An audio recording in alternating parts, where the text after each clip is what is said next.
Okay, so here we're going to change to 1% of the population has it, and then we'll run through the numbers. But what do you think is going to happen here with a positive test? So this should, I think there's going to be more false positives than actual positives. Okay, so if you test positive, do you think you have a more than 50% chance of having it, or less? Less. Much less. All right, well, why don't we see?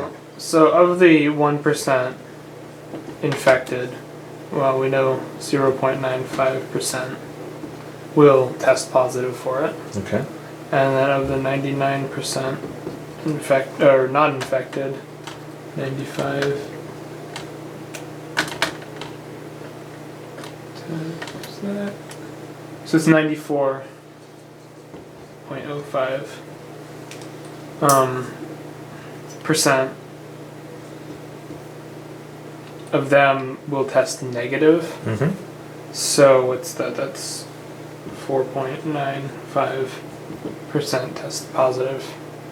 Okay. So it's very roughly, you'll get 5 times as many false positives as actual positives. Well, let's see. If we 0. So the people who actually have it divided by the total number, which is 95. No, 4.95. So that'd be 5.9. Okay.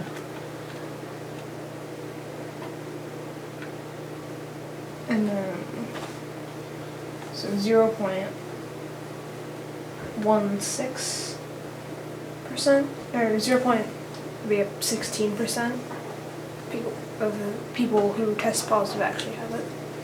Okay. Very roughly 16%. And by the way, that's very similar to what you were saying. You were saying it's a 5-to-1 ratio, roughly, which means that 1 out of 6. Right. Yeah, so it's more like a 6-to-1 ratio. But Well, it depends what ratio you're doing. People who have wrongly tested positive to people who have correctly tested positive, that's what's 5-to-1. And then correct positive to the whole positives is what is 6-to-1. So Okay. that's where you get the 16% having it. So here for what we're saying is, for a super rare disease, a really accurate test, getting a positive on a really accurate test, still, it means you have a very low chance of having it. So it gets even, I think this is even more surprising. What do you think? Well, it sort of goes with the trend that we saw before, but it's still, even with 95% accuracy, it definitely increases, testing positive increases your chances of having it, because only 1% had it before, but now you've got a 16% chance of having it, but still it's very, very low. so you still don't really know, even if the test because this is a pretty good test. Yeah, or it seems like it's a pretty good test. But with a rare disease, it doesn't really do much.